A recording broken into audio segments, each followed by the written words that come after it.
Okay, so up next we have Tom Jack, who will tell us about, or who will go towards computing pi 6 of x4. Go ahead. Yes. Okay. Hello. Thanks to the organizers. Grazie to our hosts. Beautiful city. Okay. So yeah, we have this result. This is joint work with Axel, by the way. We have this result. So there's some number n. It's either 1 or 2. And there's an isomorphism pi5s3 is the integers mod n. I'll say what pi5s3 is in a bit if you don't know. And so because of Buchholz and Rischke, they did the Cayley-Dixon construction, which gives us the quaternionic hot vibration. And this means also pi6s4 is the integers mod n. And I can't really motivate this, but pi6s4 is the second stable homotopy group of spheres. And Pontryagin tells us this is something about framed two manifolds, which are like hairy surfaces. So the hairy surfaces in 3 dimensions are all boring. And in 4 dimensions, something weird happens. And what we're showing here is that nothing else weird happens after 4 dimensions. It might become boring again, we don't know, depending on whether n is 1 or 2. But classically, we know n is supposed to be 2. Pontryagin announced in 1938 that it was 1, and then 12 years later, Whitehead and Pontryagin proved, oops, it was actually 2.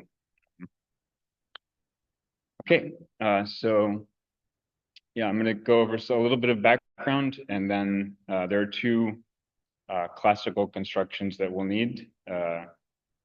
And then I'll sketch a proof of this lemma that we're gonna use, and then show how to apply it to this result. I'm gonna try to go fast over this background stuff. I hope most people know this stuff.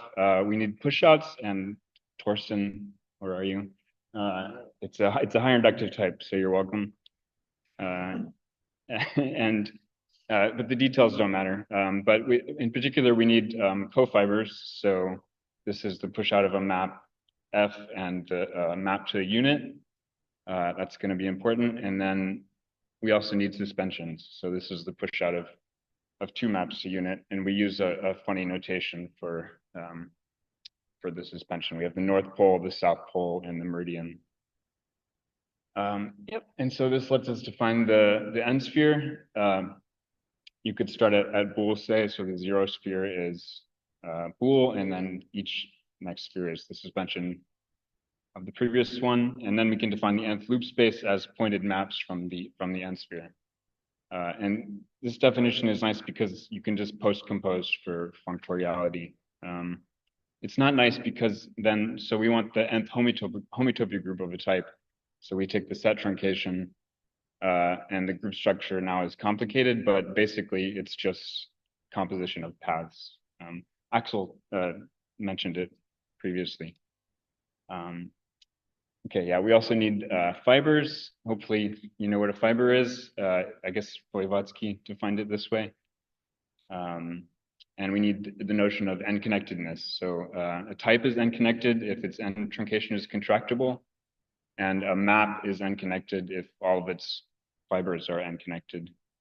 Don't worry about the details though. But basically, if a map is n-connected, then we get, in particular, isomorphisms on the homotopy groups up to n. Then that's all we're going to need. And this is important because we have this thing, the long exact sequence in homotopy groups. So if we have a map F, then we get this exact sequence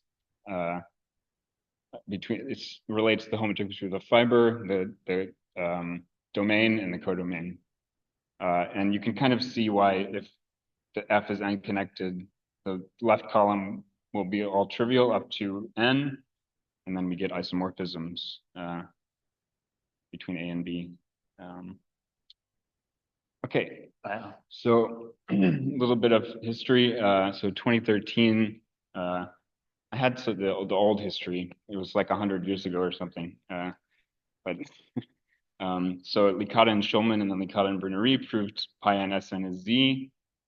Brunerie then infamously showed there's some number, and pi4s3 is Zmod this number, and then like 30 more pages of thesis to prove n was 2. So this tells us the first stable homotopy group of spheres is 2. So this is about framed one manifolds, like hairy strings.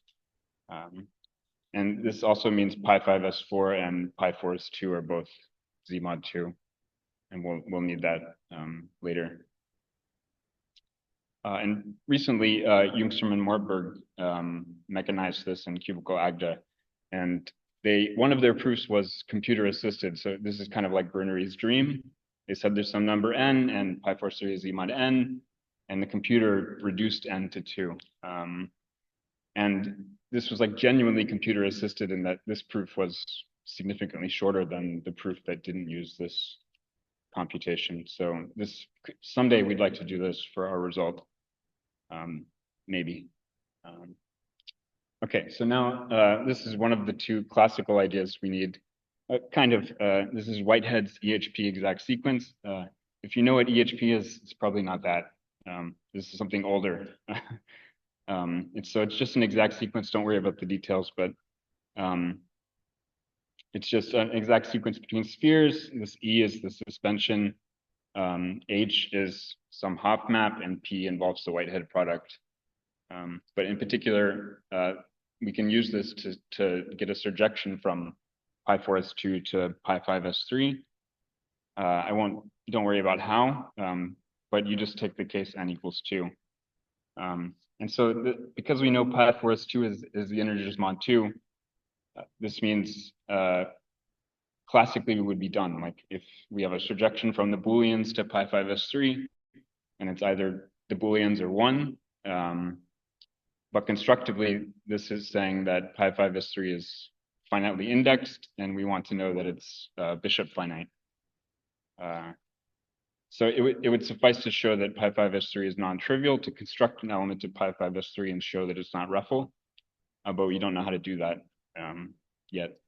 So instead, or maybe you could do it with Steenrod squares, and Axel and David Verne have done something with Steenrod squares, so it might be possible. I don't know how to do it. But so instead, we're going to try to just add one more group to this exact sequence. We just want pi5s4 here, and we want another map coming down to pi4s2. If we could do that, then we would know that pi5s3 is Bishop finite. So either 1 or 2.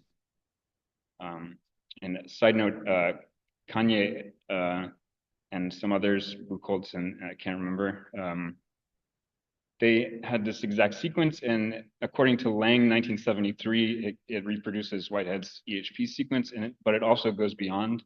So it might be that their method could give us the same result. I'm not sure. Okay.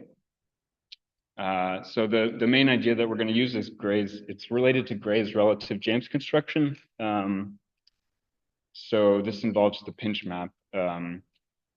And there's a direct definition here, and don't worry about the details again, but you'll notice we send all of the B's, we ignore them and send them to the south pole of the suspension. So we're pinching all of the B to the south pole. That's why it's called the pinch map.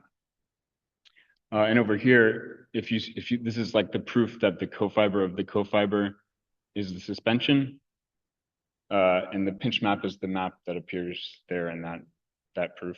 And so we'd like to understand the fiber of this map, because then we can try to extract some information from the long exact sequence. And this idea was first considered by Gray, 1973. And recently, these homotopy theorists have been using it, but they're not allowed to prove theorems that are 50 years old. So they have to do something much more sophisticated. But okay, so Gray, I'm not going to go into the details, but Gray showed there's a relative James construction, which is equivalent to the fiber of the pinch map. And he gave a filtration, so a sequence of better and better approximations to it. And then he has this corollary 5.8. If the types involved are suspensions, then the second stage of the James filtration is the cofiber of some Whitehead product. So this means cofiber of some Whitehead product is a decent approximation to the fiber of the pinch map. And that's what we need. And a side note, so Raymond Baker has a heuristic for cooking up a higher inductive type that is equivalent to a fiber.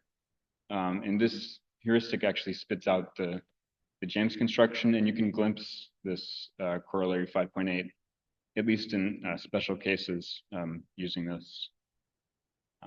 But so here's the main lemma that we need. So if you have pointed types, A and B, and a map between their suspensions, and if A is A minus 1 connected, this means that the suspension of A is A connected. Then you have a 2A connected map from the cofiber of this Whitehead product to the fiber of the pinch map. So this is the cofiber of the Whitehead product of F with the identity on the codomain. And the fact that it's 2A connected just means it's a decent approximation again. And I won't go through the proof. If you want more details, you can look in our abstract. But we construct two push-out squares. The left one here is by doing some pasting, and the right one is from the flattening lemma. And so this shows that these two types are equivalent to some push-outs, and then we can map between them with a map of spans.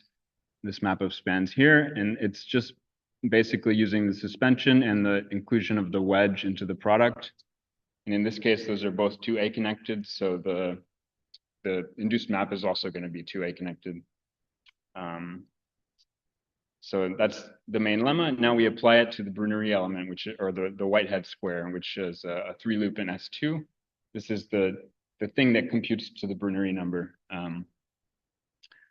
And so the reason we want to do this is per Brunerie, we have a 4-connected map from the cofiber of this Whitehead square to the loop space of S3. So this tells us pi3 of it is pi4 S3 and pi4 is pi5 S3, which is what we want. So we apply the main lemma. In this case, we get a 4-connected map from this ugly iterated cofiber of this ugly iterated Whitehead product.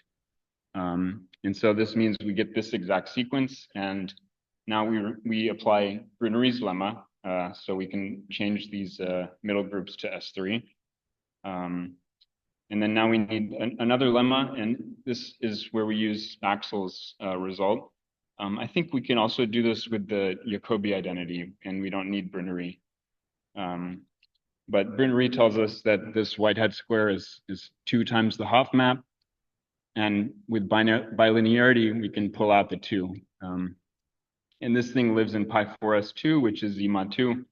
So it has to be trivial. And this tells us that this ugly thing is just a wedge of 2 spheres. And we only care about up to pi4 right now. So basically, it means we get to replace this left column with just S2. And now this looks almost like the EHP sequence, but it has one extra group now, like we wanted. So basically now we're done. And I don't know how much time I have left. I won't go through the details really, but by exactness, we can just sort of walk up this sequence of maps. So this has to be surjective. This one has to be injective. This one has to be 0. This one has to be surjective then. So this is back where we were before. And this is using exactness and just knowledge of what some of these groups are. So now we know, like before, we know that pi5s3 is pi4s2 mod the kernel of this map. But now we also have this extra map, del, and the image of del is the kernel. So we know that pi5s3 is pi4s2 mod the image of del. So that means we're basically done.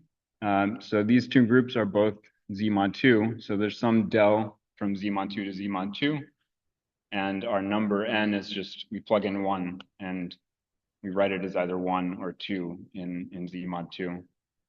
And then pi5s3 has to be Z mod 2 mod whatever that is. So it's either Z mod 1 or Z mod 2. Okay, so future work, obviously we want to prove n is 2. We have some ideas how to do that. It's not going to be as hard as for Brunerie, I think. And we'd like to mechanize this. We tried to do this in a way that would be easy to mechanize. Maybe there are some other applications of this lemma already. There are also two dimensions you could try to, two axes you could try to extend this on. One is you could look at higher stages of the filtration. I think that's what these homotopy theorists are doing. Also, if you look in Develop, Perker, and Hain, they have higher order EHP sequences, and there should be some kind of analog where you could reconstruct those and extend them as well. Here's one crazy idea. I really want to know. You look at the homotopy groups of spheres. There's this weird little island out here for 12 manifolds. It's these groups here, where it looks like they're stable, but then you keep going, they destabilize, and it takes a while, and they stabilize again eventually. And I think EHP says these two, the fact that the fourth and fifth stable homotopy groups are trivial is somehow related to this weird little island. But I don't know if we can learn anything about it or not, but maybe. Okay, that's it. Thank you.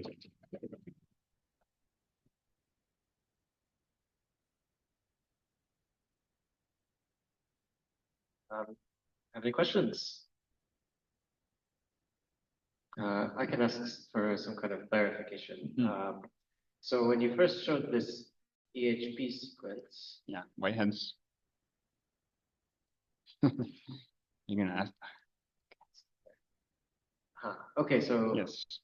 So it stops at some point. Yeah, it stops. I should have said this. It stops here at 3n minus 2. This is called the metastable range. Yeah, so this is not a long exact sequence. It's just an exact sequence.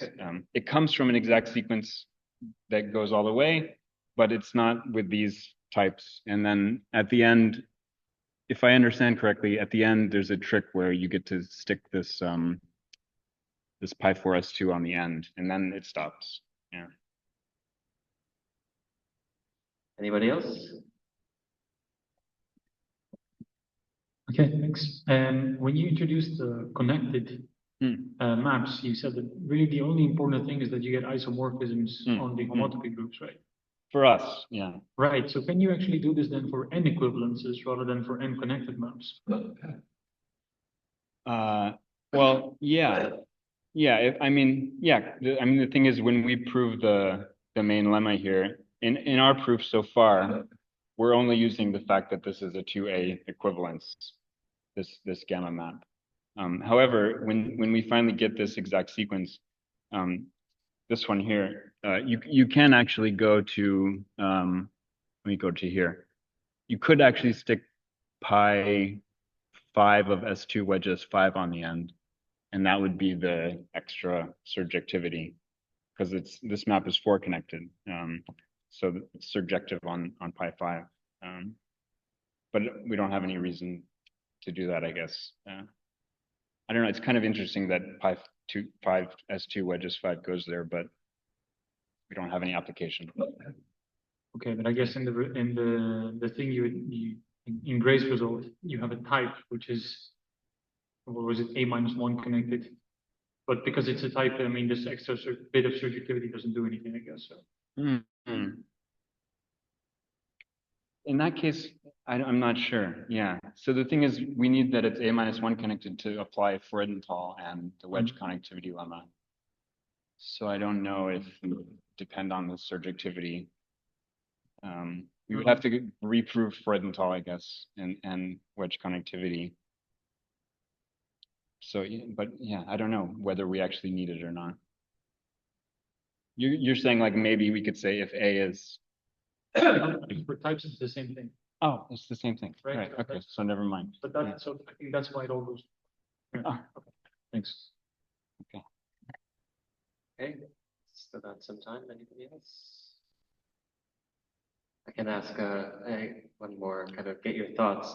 So you said you thought to figure out what this number is will be easier than the Frederick number. And I guess you had in mind like proving sort of by hand. But I wonder, do you also think it would be easier to phrase it in such a way that the computer can compute it more easily than for the Frederick number? Yeah, we're gonna try both. This number that we defined here, the problem is the thing you need to compute is in Pi4S2, and at the moment that's going to be harder than, as far as we know, that's harder than computing something in Pi4S3, and that's hard. We haven't really, we can almost do it barely, but and the element of Pi4S2 here that we've defined is going to be somewhat complicated. But yeah, so we're going to try to prove that this element of Pi4S2 is equal to something relatively simple. It should be something really simple. And then maybe someday the computer could compute that. Yeah. Okay, thanks. Let's thank Tom again.